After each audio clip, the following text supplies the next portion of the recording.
বন্ধুরা, আজকের ভিডিও যদি ভালো লাগে তাহলে প্লিজ তোমরা লাইক শেয়ার কমেন্ট করে দিও আর সাবস্ক্রাইব করতে ভুলো না যেন। তো আজকে আমার রেসিপি নিরামিষভাবে বানানো paneer biryani. Hello friends, welcome to Fagun's kitchen. আজকে আমার রেসিপি সম্পূর্ণ নিরামিষভাবে বানানো পনির বিরিয়ানি। তো ঘরে খুব একটা মশলাপাতি ছিল না, খুব সামান্য কয়েকটা ইনগ্রিডিয়েন্টস দিয়ে খুব সাধারণভাবে আমি বানাচ্ছি। তো এখানে আমি 200 গ্রাম পনির নিয়ে নিয়েছি, একদম ফ্রেশ আমুল পনির। ঠিক আমি এইভাবে কিউবগুলোকে করেছি, তোমরা ইচ্ছা হলে এটাকে ছোটো বা বড় যার যেরকম ইচ্ছা করতে পারো। দারুণ হয় খেতে, আবারও বলছি। তো তোমরা কিন্তু এটা বাড়িতে খুব অল্প কয়েকটা মশলাপাতি দিয়েই বানিয়ে নিতে পারো। তো আমিও সেটা করেছি। এবার এখানে আমি কিছুটা আলু নিয়ে নিয়েছি, কয়েক পিস। আলুটাকে আমি সেদ্ধ করে নিয়েছি, ওটার ভিডিও আমি করতে পারিনি। তো এটা সেদ্ধ করার জন্য আমি নিয়ে নিয়েছিলাম এখানে জলের মধ্যে একটু বিরিয়ানি মশলা, একটু জিরের গুঁড়ো, ধনের গুঁড়ো, লঙ্কার গুঁড়ো আর হলুদ, আর একটু সামান্য তেল, আর একটু গরম মশলার গুঁড়ো। তাই দিয়ে আমি আলুটাকে রেডি করেছি। হ্যাঁ, আর তো এখানে আমি হান্ডি বিরিয়ানি মশলাটা নিয়েছি, তাই জন্য কোনো ফ্লেভার আমাকে আলাদা করে অ্যাড করতে হয়নি।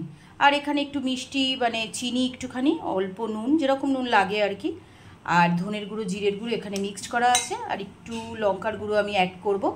আর এখানে আমি বাসমতি রাইসটা এইভাবে হাফ বয়েল করে রেখে দিয়েছি। তো এটা রেডি করেই নিয়েছি। তো চলো এবার রান্নাটা শুরু করা যাক। তো এখানে তেলটা গরম হয়ে গেছে, আমি এবার পনিরের কিউবগুলো এর মধ্যে আস্তে করে দিয়ে দিচ্ছি। তো পনিরগুলোকে আমি খুব হালকা করে ভেজে নেব, ডিপ ফ্রাই করবো না। পনির ডিপ ফ্রাই করলে কিন্তু শক্ত হয়ে যায়, তো সেই জন্য একটু ফ্রাই করে নিচ্ছি। তো পনিরগুলোকে আমি দেখো ঠিক এইভাবে ফ্রাই করে নিলাম।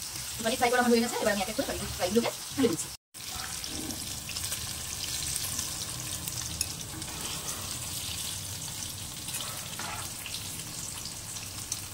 তো যে তেলে আমি পনিরটাকে ফ্রাই করেছি সেখানে আমি একটু গোটা গরম মশলা অ্যাড করে দিলাম, গুঁড়ো।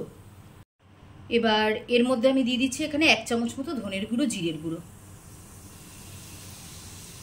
এবার গ্যাসটাকে সিমেই করেছি, কারণ গুঁড়ো মশলা তো সেই জন্য পুড়ে যাওয়ার চান্স থাকে। এবার সামান্য একটু লঙ্কার গুঁড়ো দিচ্ছি। এবার এর মধ্যে অ্যাড করে দিচ্ছি ফেটিয়ে রাখা টক দই 50 গ্রাম মতো। এবার আস্তে আস্তে নাড়তে হবে, কারণ মশলাটা পুড়ে যাওয়ার চান্স থাকে। এখানে আমি জল অ্যাড করব না, কারণ দইটা তো লিকুইড ফর্মেই রয়েছে, তো জল দিতে হবে না।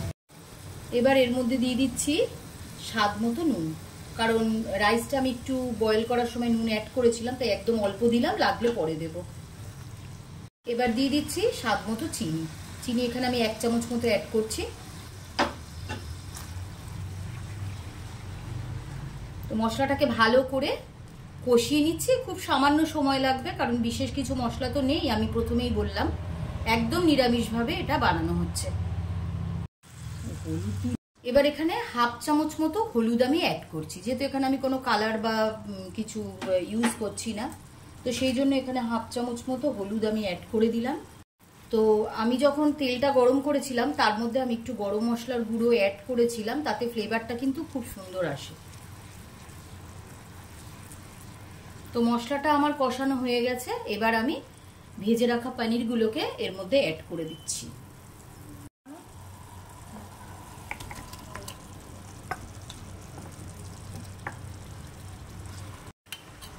এবার দেখো এখানে আমি যে আলুটাকে সেদ্ধ করে রেখেছিলাম বিভিন্ন রকমের মশলা দিয়ে, তো সেই জলটা আমি এখানে অ্যাড করে দিচ্ছি, কারণ এটা নষ্ট করে তো লাভ নেই, এর মধ্যেও সব মশলা রয়েছে। এবার আমি এখানে অ্যাড করে দিচ্ছি, আমি এখানে হান্ডি বিরিয়ানি মশলাটা অ্যাড করছি। এটা দারুণ ফ্লেভার এবং খুব সুন্দর, মানে বিরিয়ানিতে কোনো রকম গোলাপ জল, আতর, কেওড়ার জল কিচ্ছু লাগবে না। এই মশলাটা এতটাই ফ্লেভার, এই মশলাটা খুব সুন্দর খেতে হয়, দারুণ স্মেল। আমি ব্যবহার করি এই মশলাটা, সত্যিই ভালো, কারণ বাড়িতে ঘরোয়াভাবে রান্না তো খুব একটা বাইরের ওই কেওড়া, গোলাপ জল এগুলো ব্যবহার না করাই ভালো। তো পনিরটা কুক হয়ে গেছে, এবার আমি এর মধ্যে আস্তে আস্তে রাইসটাকে অ্যাড করে দেবো। ছেড়ে দিই এটা বন্ধ। এবার আমি রাইসটা এর উপরে অ্যাড করে দিচ্ছি। একটু গ্রেভি রেখেছি, কারণ আমাদের বাড়িতে সবাই একটু জুসি বিরিয়ানি পছন্দ করে, তো এইভাবে রাইসটাকে আমি অ্যাড করে দিচ্ছি। তোমরা কিন্তু ইচ্ছা হলে বাড়িতে এটা যখন তখন বানিয়ে নিতেই পারো। আর তো তোমরা কিন্তু বাড়িতে এটা যখন তখন বানিয়ে নিতেই পারো, কারণ মশলা দেখেছো একদম কম আমি অ্যাড করেছি, আবারও বলছি। আর যে কটা ইনগ্রিডিয়েন্টস দিয়েছি বাড়িতে সবারই থাকে। তো এইভাবে রাইসটাকে আমি ভালো করে প্লেটিং করে দিলাম। এবার এর ওপর দিয়ে আমি একটুখানি বিরিয়ানি মশলা ছড়িয়ে দিচ্ছি। এটা হান্ডি বিরিয়ানি মশলা, আবারও বলছি, খুব সুন্দর ফ্লেভার এতে। অল্প করে একটু ছড়িয়ে দিলাম। এবার এই যে আলুটা আমি প্রিপেয়ার করে রেখেছিলাম সেগুলোকে এর মধ্যে সাজিয়ে দেব। আমি কোয়ান্টিটি একটু অল্পই করেছি আমাদের ঘরোয়াভাবে।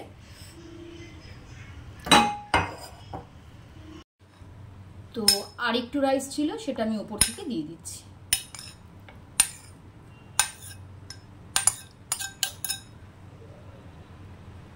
এবার সুন্দর করে এটাকে ঢেকে দেব।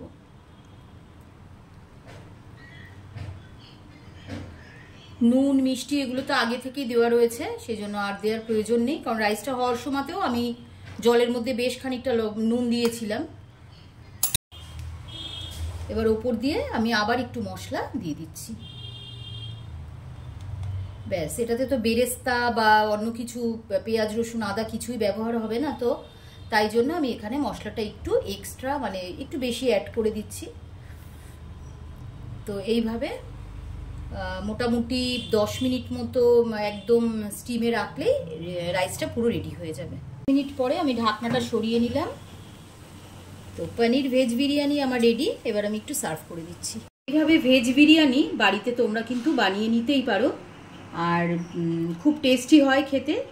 দেখো, প্রিপারেশনটা যাদের ভালো লাগবে তারা কিন্তু আমাকে অবশ্যই কমেন্ট করবে, লাইক করবে আর শেয়ার করবে। আর যারা নতুন ফ্রেন্ডস রয়েছে তারা কিন্তু সাবস্ক্রাইব করতে ভুলবে না আমার চ্যানেলটাকে। তো আজকে এই পর্যন্তই বন্ধুরা। আশা করি সবাই ভীষণ ভীষণ ভালো থাকবে আর বাড়িতে এরকম ভালো ভালো রেসিপি ট্রাই করবে। তো চলো, আবার দেখা হচ্ছে পরের ভিডিওতে।